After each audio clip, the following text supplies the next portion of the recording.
नमस्कार, मी सोमनाथ संघर्ष शुद्धीमध्ये तुमचे स्वागत करतो।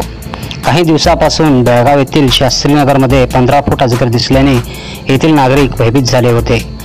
3-4 दिवसाच्या प्रयत्नाने सर्पमित्र गणेश दड्डीकर व स्थायिक तरुणाच्या मदतीने अजगरला पकडण्यात यश आले।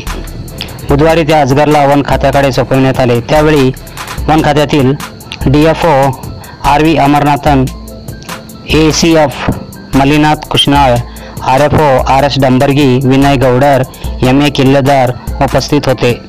पुन्हा भेटू नवीन बातमीसोबत। तोपर्यंत पाहत रहा संघर्ष शुद्धी।